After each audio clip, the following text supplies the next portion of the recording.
Good morning, everyone. I think we'll get started. Thank you all for coming to the Quebec Forum on Arthritis, and I hope your first session was a good one because I know this one's going to be a great one. So I wanted to introduce myself. My name is Ed Zeisman. I'm with the Arthritis Society. I'm the Vice President of Education Programs and Services. So my overall area of responsibility speaks to developing information programs and services geared to people with arthritis, also to people who are healthcare professionals, specifically in the area of arthritis. And I also oversee a large therapy program that at the moment is only based in Ontario. So my credentials are far less important than our speakers today. So I'm really delighted to introduce you all to Dr. Suzanne Bartlett. Susan is an associate professor of medicine here at McGill University and a clinical psychologist who has been working in the field of arthritis for nearly 20 years. So she knows a thing or two about arthritis. Her research on adherence to medications, patient-centered care, and improving doctor-patient communications has been funded by a number of prestigious organizations, one of which in Canada, the CIHR, which is the Canadian Institutes for Health Research. Another one is the National Institute of Health, which is the US Department of Health's medical research agency. And PCORI, which stands for Patient-Centered Outcomes Research Institute, also in the United States, very prominent research organizations, and she has secured a number of types of funding to fund her research. So the other organization that she's been associated with is the Arthritis Foundation, which is our equivalent, the Arthritis Society's equivalent in the United States. So she lives here in Montreal with her husband and two daughters, and a fun fact that I just learned is that early on in her career, before she became a clinical psychologist, she was actually a radio broadcaster here in town, so some of you may remember her.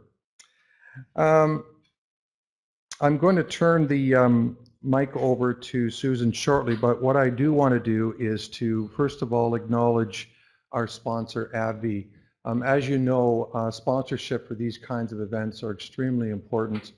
We would not be able to put these on without the support of our sponsors, and AbbVie has been a consistent and long-standing supporter of the Arthritis Society, and I'm sure it's a name that's well known to all of you. So I wanted to publicly thank them for their contribution today, as well as all the other sponsors that we have. So I will turn the mic over to Susan now and enjoy the talk. Thank you, Ed, and it's a delight for me to be here. When people talk about my time in the United States, most people will think that I'm American, but I'm not. I'm a Canadian. I'm from Ontario. I just happened to go down to do some training, and it seemed like a pretty good place to stay, and there was a lot to be able to learn over a number of years. So I've been back for about 5 or 7 years now here in Canada, and I'm delighted to be at Montreal, and I'm delighted to be part of this Day on Arthritis. Let me tell you what this talk, which is entitled, "Do I really need to take all of this medicine every day?" is really about. It comes from talks that I usually give to physicians, and they're important talks, I think. We've been giving them for about 20 years, a small group of us who are adherence researchers, to help physicians understand how patients feel about taking medication and about being prescribed a lot of medication. So I'm not going to talk about what medications you take or what medications you should be taking. I'm going to talk about why we all seem to have this built-in reluctance to be on medications. If there's one universal belief, it's that less is better and none is probably best, if we could get away with it. But in so many of the conditions associated with arthritis, medications are really important. And in fact, let me just get a sense. How many people here have osteoarthritis? Okay. Rheumatoid arthritis, inflammatory arthritis. So a few more people have inflammatory arthritis. Okay, and other kinds of arthritis then. Okay. So then that's good, because I'll try and balance I mean, there are issues that are very common across all types of arthritis. There are more than 100 types of arthritis. But there are some that are especially unique, I think, to inflammatory arthritis. So I'll talk about them. So we take a lot of medications here in Canada. In fact, half of all Canadians are on chronic medication, and 2/3 of people over the age of 65 are on at least one medication. The average is somewhere between 4 and 5 medications a day. So if you're taking medicine and you're in this room, you're like probably everybody else in this room and many Canadians. And arthritis medications are particularly important because they really help to stem the disability that can be associated with arthritis. If we're talking about osteoarthritis, then they really help with the pain, and they help people get back to doing the kinds of things that they like to do each day. If we're talking about rheumatoid arthritis or other kinds of inflammatory arthritis, then I have to say that the medications really are essential for the most part, because what we have to do is we have to stop the body from attacking itself. And the only way that we can reliably do that right now is with medications. So if you have osteoarthritis, you may have some choice about whether or not medication is going to make a difference for you. But if you have an inflammatory arthritis, then your rheumatologist has probably indicated to you that the medications are really an essential part of your treatment. When we look, we see that on average, more women than men tend to be on chronic medications in Canada. And in children, we see the reverse, that actually boys tend to be on more medications than girls. If you have arthritis, it's probably not just arthritis medicine that you're on. You're probably on medications for other conditions that often go along with arthritis, or that may result because you're unable to be as active as we might like you to be. So, does this look like your house? Some days it looks like mine. Here are the numbers in terms of how well we use our medications. If you look across all conditions, arthritis and every other condition, about 50% of medications that are prescribed aren't taken exactly the way they're prescribed. So when I say this to physicians, they look at me and they go, that can't possibly be true. But it is. If your experience is that sometimes you wonder, do I really need all of this? Should I be taking all of this? Is this really helping me? And you skip a couple of doses, then you're the average person. I mean, I've yet to find a patient who didn't have concerns about the medications that they were taking. In fact, we know that about 1/3 of the medication prescriptions that are written are never even filled. You'll get it from the doctor, you'll take it home, you'll think about it some more and decide not to fill it. Of those that get filled and of people who start taking medications, about 10% will stop within the first couple of weeks. So I give these numbers to physicians to help them to recognize this is not a small decision. This is not an inconsequential decision when they tell their patients, I think you need to be taking this. And that we need to have more discussions about how people feel about the medicines that they're taking. And that's what I really want to be talking about with you today, how you can have those conversations with your doctor and what you can do, in fact, to help reduce the number of medications that you're on overall. So this is a slide that looks at different kinds of therapy in people who have had a stroke. And the reason that I like this slide is it really tells, oops, sorry about that.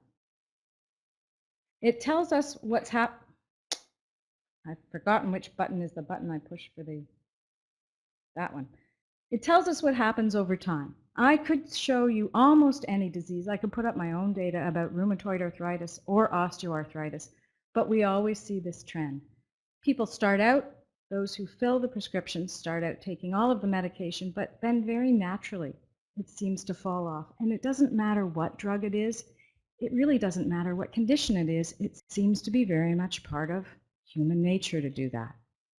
This is a different slide that shows you some data across different conditions. And down here at the bottom, hypertension, high cholesterol, diabetes, osteoporosis, there's 3 more, thyroid disease, gout, and seizure disorders. The black bars are the number of people that start taking medication and continue to take at least 80% of the medication during the first year.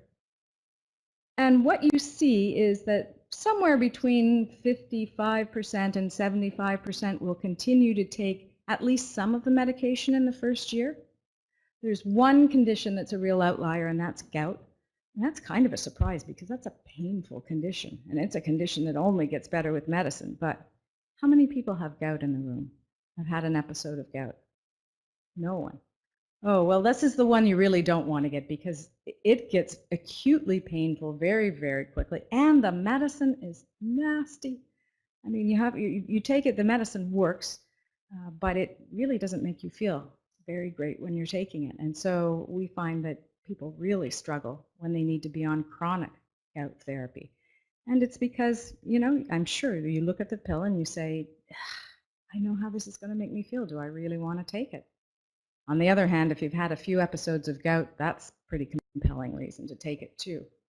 But this is just to say that it's not unique to arthritis. It's not unique to older people. It happens in younger people who are on medications. We just generally, I think, are hardwired not to want to take medicine. In fact, there was a study that was done, an internet study. You may have heard this. It came out last year. They surveyed 1,000 Americans who were 50 years of age and older. Now, 80% of these people were taking at least one medicine a day. And they asked them a rather intriguing question. They said to them, if we were to give you a pill that could prevent heart disease, how much of your life, how much of your time would you be willing to give up to not have to take that pill every day? So even if we had this pill that could help you and you could live longer with it, what would you be willing to trade off to not have to take one pill every single day? And they were told, by the way, that the pills would be free and that there would be no side effects to these pills. And what was shocking was that 1 in 3 said they'd be willing to trade some of the years of their life to not have to take that pill. 1 in 3 people said, I'd take a shorter lifespan to not have to take that pill. In fact, 1 in 15 people said, I'd be willing to give up 2 years of my life to not have to take pills. So really common. This was, as I say, just last year, but it really does help us to put the problem in perspective. But I'll come back to the issue that in arthritis, and particularly in inflammatory arthritis, if you're not taking the medication, you're not going to be able to do a lot of things. And most importantly, you're not going to be able to do the things that are important to you. So what we find is that people stop doing, they have to do certain things, and they make sure they get those things done. But they're not able to do the things that they enjoy, like flower arranging, or like knitting, or like playing with grandchildren. Because if you live with pain and you have trouble moving your hands with your feet, with your joints, then one of the things you do is you have less energy and you have a lot more fatigue. And so the first thing that happens is you take care of the things that have to be taken care of. If you're working, you make sure the work gets done at work. But then you come home and there's nothing left. There's no energy left. Or it's Saturday, like today. And now you don't have the energy to be able to have friends over for dinner. Even if it's an invitation for you to go to somebody else's house. These are the things that slowly start to slip away when people have arthritis and when they live with pain every day. And over time, when you let those things slip away, what happens is mood goes down. Enjoyment of life and quality of life overall is really significantly impacted. So that, to me, always reminds me of the importance. Those changes are often very subtle, and you may notice in yourself that your arthritis is getting worse in your hands slowly over time. But what you're probably not as aware of is the things that you've let slip away. So one of the things I'd really like you to remember after leaving this room today is how important it is, not only to your health, but to your well-being. And to your soul, that you continue to do those things that bring you pleasure and that make you feel good. that you continue to spend time with friends and family, and that you do things, even on an awful day like this, that you continue to go out and you go to a hockey game, or you remain involved in life, because it really is so important overall. But let's come back to medications again. We expect a lot of you. We expect you to go and pick up your medication at the drugstore, along with the 4 pages of alerts telling you about every side effect possible, and still be willing to take it. That one really surprises me. But we expect patients to remember the names of their medications, to remember their doses, to understand things like take it twice a day or take it 3 times a day. So I have a daughter, and she just started at McGill here, and she's staying down in residence, and she needed to be on an antibiotic. Turns out she has an infection in her wisdom teeth. And she called me up and she said, "Mom, I got my prescription and I don't know what to do. It's 6 o'clock at night and I'm supposed to take 3 pills a day. Am I supposed to take like 3 pills right now? Am I supposed to take 1 today? Do I take 2? Should I wait until tomorrow?" And those are very reasonable questions. But how often has somebody described to you what you should be doing with your medication? Or what you should do if you missed a dose accidentally? These are the things that we don't take the time in our healthcare system to help equip patients with the kind of information and knowledge that they need. We also expect you to let us know if the medication is causing side effects, and what kinds of side effects, and how bad those side effects are. That's a lot of responsibility, I feel, to put on people. There's almost no medication that doesn't have side effects. And so trying to make that decision about, wait a minute, how much do these side effects bother me? You know, I could put you on one of 2 antihypertensive medications, so medications to control your blood pressure. One of those medications may cause very few side effects. The other medication may cause side effects that are really bothersome for you. For instance, some of those medications in some people cause a lot of fatigue. And while patients have said to me, you know, arthritis means living with pain, and I've learned how to live with pain over time, they almost always say it's the fatigue. It's the fatigue that is really so disabling. It's the fatigue that makes me not want to have people over for dinner. It's the fatigue that makes me just crumple into a chair at the end of the day and feel like I can't do anything more than just sit here and wait until I can go to bed. And yet fatigue is a major side effect of many medications. Now, how often has your doctor talked with you about your fatigue? I keep telling them they need to be talking about fatigue, because we know up to 98% of people experience fatigue related to medications. And some medications are worse than others, and some will work fine for you, but they'll be a problem for you. And we do have lots of options. But I'll come back to the point, one of the expectations in our system these days is that you track the side effects. You figure out if those side effects are problematic or too problematic, and then you go back to your doctor, if you can get an appointment in a reasonably short period of time, and talk with your doctor and find a solution. That's a lot to expect out of patients. I think it really is. But we're not going to change that system for a while. So I really do want to encourage you strongly to think about the side effects. When you start a new medication, you do need to pay attention. Most side effects will go down over time, but they are important. The other thing we do is we give you medications that you need to take multiple times a day, like the antibiotic that my daughter is on 3 times a day.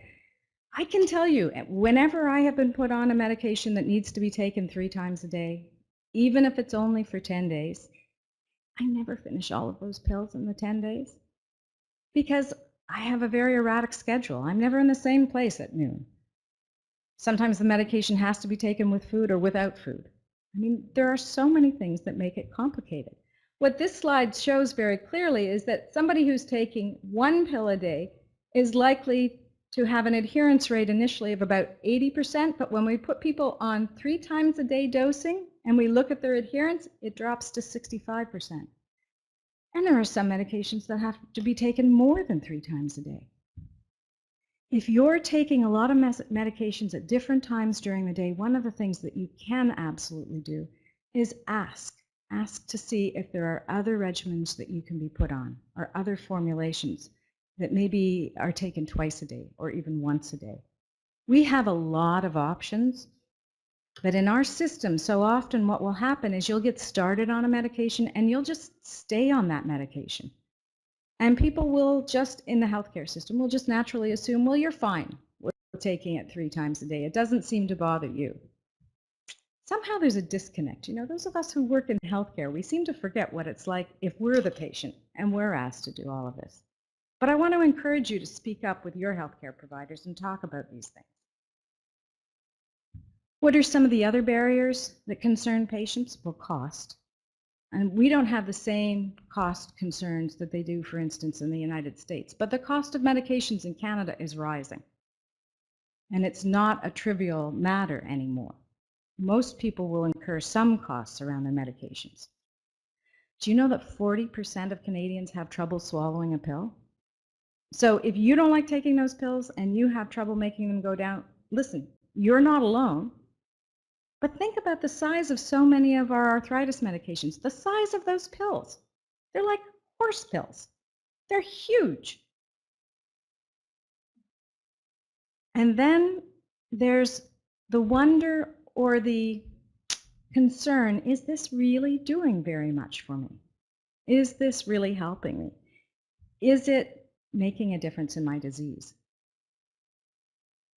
And that's a question that I think we don't spend enough time talking with patients about. We just give you the medicine and we assume that, you know, you're going to be a good patient, you're going to take it exactly as prescribed. But of course, you're a thinking human being and you're thinking about, is it worth it? Is it worth the cost? Is it worth the trouble? Is it worth the side effects? Is it worth what I'm getting in return? If it's inflammatory arthritis, again, I want to emphasize that that's a different situation because what we're trying to do is we're really trying to prevent the disease from getting out of control again. And so that's a conversation that needs to be had with your physician. If it's osteoarthritis, then I think you have a lot more leeway to think about, is this helping me and how is it helping me and when does it help me? So for instance, if you were coming here today, some of you may have taken some medication this morning, some pain medication, maybe some Tylenol or an NSAID, knowing that it would be a longer day, knowing that it's raining outside and that rainy days in November can be more difficult. And that's a good use of medication, to be able to think about how it's going to help you through the day. And you may decide tomorrow morning, it's an easier day, you're just staying home for the day and you don't need it. And that's fine too with pain medication. But with our anti-inflammatory medication where we're trying to control the disease, that's a different situation. And that's where we really do want you talking with your doctor. Now, despite saying all of this, many people will decide that they need a drug holiday. They just want to take a break. I understand that, and I can tell you more than 50% of people who are on chronic medications make that decision and do it. What I would encourage you to do, though, is to speak with your physician and just let them know so that you can both be watching to see how well you're doing. You may find that you're doing okay. Some of the most exciting studies that we're seeing right now are studies where we're trying to discontinue medications in people who are very well controlled with their rheumatoid arthritis. And so what it appears is that if we can get somebody in very good control very quickly, and we can keep them in very good control, and by very good control I mean remission or low disease activity, which is where you really don't notice the symptoms or they're so minimal, it feels like you've gone back to having, well, what my patients talk about as a normal life again. If we can get somebody into that state and we can keep them there for at least a year, maybe a little bit longer preferably, then we're doing a lot of studies right now to see, can people be withdrawn from the medications? And much to the surprise of my rheumatology colleagues, there are a number of people who are able to come off these medications and do very well. It looks like it might be somewhere around 30% of people who are good candidates This is really new data. These trials have only really been initiated in the last couple of years. Most of the information that we have is coming out of Europe, but it is the same drugs. But that's exciting. It's really exciting. And I think that's going to make it easier for a lot of conversations around arthritis and staying on the medication, because what we're going to do is we're going to normalize the experience of patients, which is sometimes you take more of it because you feel like you need it, and sometimes you take less. It's the docs that have been harder to get on board, frankly, with this. So these changes, I think, will be very helpful over the long run. I want to speak just briefly about side effects too, though, because they're important. Up to 80% of people who take a medication are going to experience side effects. Those side effects usually do diminish over time, about 6 months or so. Most of the side effects may be either manageable or may have disappeared at that point. But the side effects are important, and the side effects can make or break your decision to stay on drugs. That we know very much. One of the great challenges, I think, is that when we tell you what the potential side effects are, we're not very good at giving you that information. We don't help you put it into context. So we give you those 3 pages of things that might possibly happen, and we don't tell you, well, this is really, really rare. It's very unlikely to happen. This is really, we need to, from a legal perspective, tell you this, but don't worry about it, to the things that are very common. There have been a number of people who are doing a lot of work in this area, and I'm going to share with you how we've learned that it's better to communicate information, to make it more understandable, easier to digest, and to know what it means. But we also have all kinds of warning labels on there too. And the difficulty with the warning labels is that it may actually make you more aware of things that you may not have been as concerned about. So when you see these stickers, now, does anybody get a bottle that doesn't have stickers on it these days?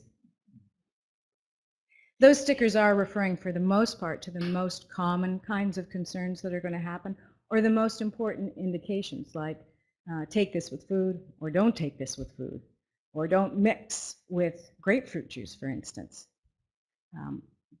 But all of that does a lot to confuse people, and to also make you more uncertain whether or not medications are really benefiting you overall.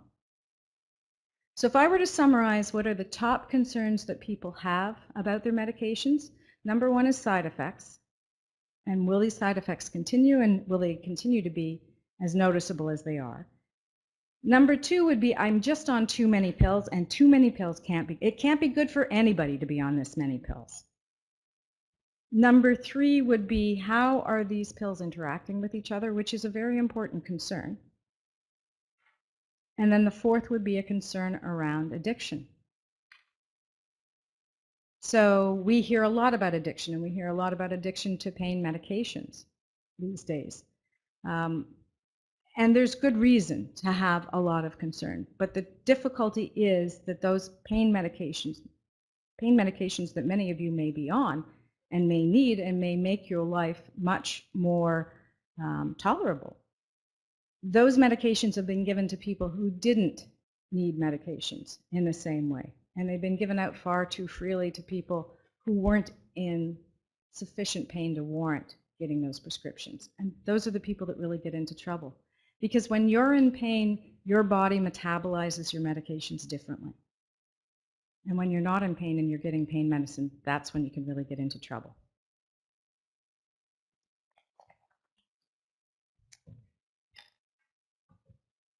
Another barrier to taking medications, though, is often that people who have arthritis, if there's one word that's generally used to describe them, it's stoic. And we know this. We know patients with rheumatoid arthritis are some of the most stoic patients because they've learned to live with pain for a long period of time. The difficulty with living with pain is that you begin to expect it, though. And you expect that you should be in pain. And if your pain is increasing, you may not realize how much it's increased and how much it's affecting your body. So in one study that was done here in Montreal, among people who had arthritis. It came out of McGill, actually. 87% of people expected to be in pain, and 53%, a little more than half, expected the pain would be moderate to severe. Let me tell you, we don't want anybody to be in moderate to severe pain. That is not good. It's not good for your health. It's not good for your mental well-being. It's not good for your life. So if your pain is moderate, if you're experiencing pain at a level of 5 or more out of 10, you absolutely need to be talking with your doctor about this and not just stoically putting up with it. Because if you're not talking about pain, we're going to assume that your pain is very low or that we've managed your pain to the point where you're not experiencing pain. So it does need to be a conversation that comes up time and time again. And you know, we used to think that pain was just related to damage to the tissues. Now what we've recognized is nerves get damaged too. And that's a real problem because nerve pain is different than tissue-related pain. It often needs to be treated differently. We use different approaches. And we really need to quiet that nerve pain down because that nerve pain is a circuit. And if you let that circuit run, and you let that pain become well entrenched, it becomes harder and harder to control. So pain, fatigue, 2 really important symptoms of arthritis and 2 things that you should be having conversations with your doctor on a regular basis. The difficulty is how many of you are given the time in a doctor's visit to talk about all of the concerns that you have. How many people feel like they get enough time with a doctor?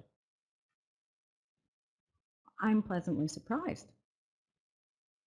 I mean, what we see for the most part is that office visits are quite limited. We expect physicians to see you in somewhere between 5 and 8 minutes for a follow-up visit, and that's just ridiculous. I mean, that really is ridiculous. That is a throwback to an old system where you had a good nurse in every clinic and the nurse was talking to you and the nurse really understood what was going on and the nurse tipped the physician off as to, okay, this is what's really important and this is what you need to talk with this person about today. Well, how many of you have nurses in your clinics? I'm sad to say that we don't have nurses in all of the clinics at McGill anymore. I mean, we have decided in the healthcare system that nurses are somewhat expendable, and that's a problem because nurses are the people who are always talking to you about medications, and we're learning and finding out, how are you doing? Is this working okay? Is this medicine helping you? Do you think it's making a real difference? Is it making the kind of difference we wanted? If you have a nurse in your office, make sure you're talking with that nurse. That nurse is your best ally. But it also means that you've got to take the responsibility as a patient to raise these things with your physician. And I know, the big difference between Canadian patients with arthritis and American patients with arthritis is American patients have no problems saying to the doctor, no, their hand is on the doorknob. I've got a few more questions for you. And we as Canadians, we're very polite, right? We don't want to burden our doctor. We recognize how busy they are. We see how many people are out in the waiting room. But you need to advocate for you. Because in our system, you'll get lost if you're not making sure that you're talking about the things that are going on, and you're not talking about pain, and you're not talking about fatigue. If everything is going fine, that's great. But everything is not going fine, you really do need to let your doc know. And the ones that I work with are really very good about finding a few extra minutes to take the time and figure out what's going on. But please don't hesitate to bring these issues up. We really rely on you bringing them up. And we want to be able to help you when things are starting to get a little bit worse, because by the time they get a lot worse, we're going to have to use a whole different set of medicines and tools that, we'd really rather not use if we didn't need to. So let me talk with you a little bit about how we communicate risk. How badly we communicate risk would be a good way to say this. And I'm going to use the example of tuberculosis. Tuberculosis is still a major problem throughout the world. There are still millions of people who die from tuberculosis every year. 9 million people get sick worldwide. It's in the top 3 causes of death for young women. And people who are on any of the biologics for their inflammatory arthritis know all about tuberculosis, because we want to make sure that you do not have tuberculosis before we put you on these medications. It can be quite serious if you have been exposed and you have latent TB and you're on one of these medications. We also need to identify and treat people who have tuberculosis because as they walk around and cough, they will infect an average of 10 to 15 other people. So from a public health perspective, it's really, really important. Who's at risk for tuberculosis, developing tuberculosis? Well, people who smoke are much more likely to contract it, and people who are on immune suppressive drugs, which is essentially anybody who's on drugs for inflammatory arthritis. Those individuals are much more likely to contract tuberculosis. So we talk with people about these risks when we talk about putting them on a biologic. But here's the kind of thing we do. We say that your risk, if you're a member of the general population, is about 3 in 100,000, and it increases if you're on the anti-TNF medications to 49 in 100,000. Do you know what to do with those numbers? I don't know if I know what to do with those numbers. We could express those numbers any different ways. One thing we might say is your risk if you go on an anti-TNF is 18 times greater of developing tuberculosis. How are you going to feel if I tell you you're 18 times more likely to get tuberculosis? Or I could tell you that your absolute risk, all things considered, is 0.05%. So how we frame the information is really, really important. I'd be frightened to death if you told me the top number. It would weigh much more heavily in my decision than if you told me the bottom number. Numbers are really tricky. It turns out even doctors aren't very good with numbers. We have a hard time processing what 3 in 100,000 really means. So how on earth does the average person put all of this information together? Well, this is an area where Canada has really moved to the forefront, and we've started to do things like this. Has anybody seen a chart like this, a pictograph? Okay, this says, now this is, I'm going to give you the example here of cardiovascular disease. If you followed 100 adults for 10 years, 20% of them, that's the 2 rows at the bottom with the red faces, would have a cardiovascular event. 80 would not. So your likelihood of having a cardiovascular event is about 1 in 5. So let's say we put you on a statin medication, on those special new medications that are really, have done a great deal to optimize cholesterol profiles. How do these numbers change if we put you on a statin medication? Well, now we could tell you, and this graph will show you, that of the 20 people who would develop a cardiovascular event, who we would expect, the statins will prevent 5 of those people from having that event. At that point, you've got better information. Then it really can become a choice. Okay, I need to take this medicine. How much does this medicine cost? It is an expensive one, typically statins, although you may not have to pay for it depending on your circumstances. It can have some side effects. It can have, some of the side effects can be worse than others. But all of that taken together, you can see what's the likelihood and how much benefit am I likely to get. And where do I come down in terms of, do I think that it's really important? Is it worth my peace of mind to take the medicine and reduce my risk from 20% to 15% over 10 years? So these pictographs were actually developed largely by rheumatologists and others at the University of Ottawa. They've really taken off worldwide. Ottawa remains the epicenter of being able to communicate health risks much more effectively. And we've got a number of options in Canada where we're trying very hard to communicate information that you need to have in better ways to you. So, for instance, this is from the Cochrane database. Now, the Cochrane database is where you take evidence that is accumulated in the medical literature and you distill it down to a message that's understandable. Our Cochrane organization that deals with arthritis is the Musculoskeletal Cochrane Group.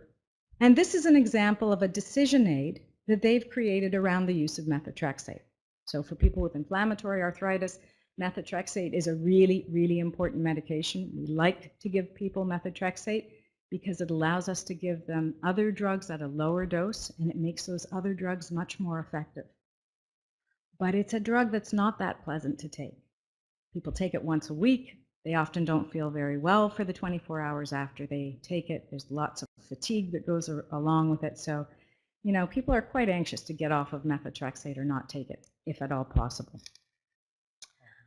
This is a decision tool that tells you what methotrexate is, why it's important, why it could make a real difference for you, and then it helps you to make that decision because it goes back to the pictographs.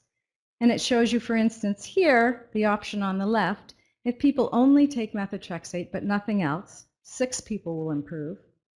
But if you combine methotrexate with some other medications, and again, you get to combine them at lower doses, then 28 people will improve. And it doesn't just stop there because it talks about side effects. What's the likelihood that you're going to get side effects? If you're taking the drug alone, 18 people stopped due to side effects, and yet 16 people stopped when they were on methotrexate and another medication. So again, it's a way of just helping you to put all of the information together. A good decision tool also brings it back to you and asks you, how important is it to you to have an improvement in the number of tender and swollen joints in this case, or to avoid the problems, the adverse side effects that are associated? And so you get to rate things yourself. And it's really a kind of a structured way of walking you through all of these decisions. There are decision aids that are now available for, is it time for me to have surgery, joint replacement surgery? Should I be on different medications? Should I start biologics? So I would encourage everybody to go to them. There's also some new decision aids that walk you through online. So that's good too. That's really helpful as well. Here's one that comes out of the United States specific to knee osteoarthritis. And it helps you make some decisions about how to best self-manage your knee osteoarthritis. So more and more information available on the web, very good quality information that you can get that will really try to put the knowledge that we have available and the risks into language and into a format that makes it easier for you to understand and easier for you to decide what's right for you around medications. Here's the website. There's not a lot of it, by the way. Much more available in English right now because it is relatively new. But there are things that are available in French. They come out of the Ottawa Hospital. The website is at the top, Decision Aid. But you can just Google Ottawa Hospital, or you can just Google decision aids, and you're very quickly going to be brought to this website.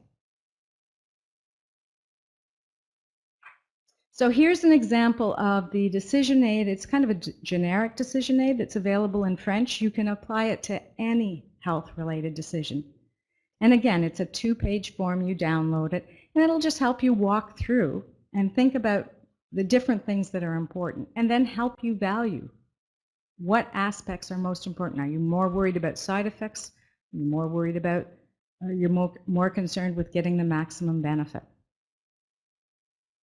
Lastly, I want to spend just a couple of minutes talking about what else you can do to minimize the number of medications that you're on overall, since that seems to be the goal of all of us. The first is knowledge is power. So go to the Arthritis Society website. It has an excellent resource on all the different medications that are used in arthritis. You need to learn about the medications. You need to learn what we expect them to do, what we know they can't do, and you'll have a better idea of whether or not it could be helpful for you. You've got to take that information into the doctor's visit with you. We also want you to be talking to your doctor about, are you on too many medications? There's a big effort right now to help physicians de-prescribe, because you know, the older you are, the more likely you are to be on medications. We just keep giving them, even though you may not need them as you get older, or you may not be benefiting from them the same way. So when I was at Johns Hopkins, most patients who came into our senior service were on an average of 13 medications. The very first thing we did was get them off about 8 of those medications because they weren't helping. Here's a website in Canada that is really targeted for health professionals around deprescribing, but it's got some good information in there for patients too. But the bottom line is you've got to raise this with your physician. Your physician is not likely to raise it with you at this point. If one of the things that is preventing you from taking medications is that you just forget because life is very busy, then there's never been a better time because we have all kinds of new tools like my watch will beep. If I need to do something, it'll start to vibrate, and there are all kinds of tools that are now available online. But there are also the pill boxes that begin to glow when it's noon and you should be taking something. So those things are readily available. Talk with your pharmacist about it because they'll be able to show you what's available at your local pharmacy and what could be helpful for you. And then I also want to make a plug for continuing to do the things that we all know we should be doing, like eating healthily, maintaining a good body weight, and exercising regularly. So I think that I will stop there so that we have a couple of minutes for any questions you might have. Thank you.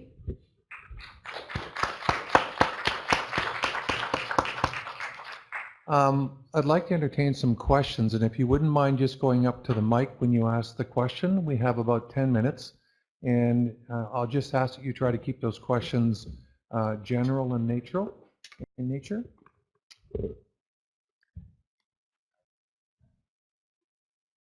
I think everybody's hungry. Could we ask you to come to the microphone? This is being recorded, so they'd like to capture the questions. Yes. Okay. The relation between the medicine one can take and surgery. What moment should we contemplate surgery? Just replace all these things, hips, knees, whatever. Well, it's interesting that you're asking me that because my husband was told about 7 years ago that he really needed knee replacement surgery because he used to be a marathon runner and his knees are shot. And he was living with pain that was about 8 every day. And he still said, but I'm too young for joint replacement surgery. He was at the time in his early 50s. But he got to the point now where he couldn't cross the street safely at a light. And he's a professor at McGill. I should be careful. This is being recorded. But he had difficulty making it across the street on Pine Avenue in the course of one light. And he knew that if he needed to move quickly, he couldn't. So that was the point that really kind of drove it home to him. And I think those are individual decisions, but I would bring you back to those decision aids that are available because I think those are some of the best. They were some of the first that came out, and they really walk you through. One thing that I can tell you, I've worked in this field, as Ed noted, for many years, and the only thing that we've ever heard from patients consistently is, geez, I wish I'd done this years ago. So those are really important questions to have with your doctor. If pain and high levels of pain are part of everyday life for you and you really are having trouble doing things that you were doing, then it's time to have a conversation. And we know that in Canada, it'll be a while before you can get surgery, so getting into the queue is important. Does that help?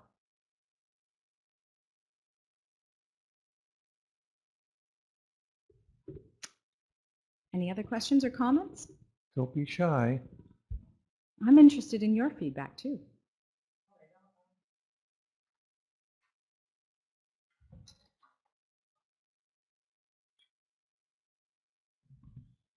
The famous question, when we have a bad day, should we still go to the exercise class and the aquaform class or just go for a long walk? So they say a myth, in other words, you hear that a lot. If you really have a lot of pain, you should not. So I'm going to answer the question two ways because I think there are two answers. One is for osteoarthritis and one is for rheumatoid arthritis. If everybody's going to have some bad days. I mean, nobody is like this. Everybody is kind of like this. Where we start to worry is when those cycles get bigger and bigger. Let me start with rheumatoid arthritis. If you have inflammatory arthritis and it's been going on for more than 5 days and it is not getting better, then you really do need to pay close attention to this because you're probably going into a flare. We think flares are where the damage occurs. And so we don't want you exercising under those conditions. We in fact want you calling your rheumatologist and just touch base with the office, let them know what's going on. You may have already had conversations where they want you to take a little bit more prednisone or some pain medication or whatever, but pulling back, resting. I think one of my patients used to call it her chocolate and duvet days. She'd crawl under the covers, she'd close the curtains, she'd put a bar of chocolate beside her, and she would just rest. And many, many times she could turn it around and she could feel a lot better. If you're not turning it around, despite everything you've tried, please call your doc and get in there. That's really, really important. That's when we really want to see you. Now let me take the other case, which is osteoarthritis. And so there are going to be times when osteoarthritis is a little bit worse too. Those are probably the days that you need to be doing the exercise. So my favorite line is the day you least feel like coming to exercise might be the day that it's most important. I'm not suggesting that you go and you exercise at full tilt, 100% of what you usually do, but do something, because we know doing nothing can actually make things worse. And often if you're feeling just a little bit blue or discouraged, in Canada we've recognized that the first and most effective treatment for low mood is actually physical activity. So get out there, go for a walk, even a 10-minute walk. It can make quite a difference. That was a great question, thanks. Ed? I think everybody's Anything anxious else? for some lunch.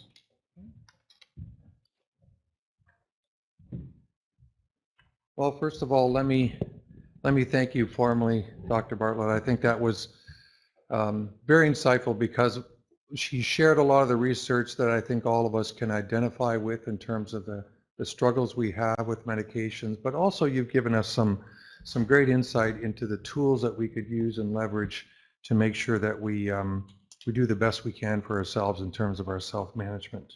So thank you so much for joining us today. We really appreciate it, and let's give her a great round of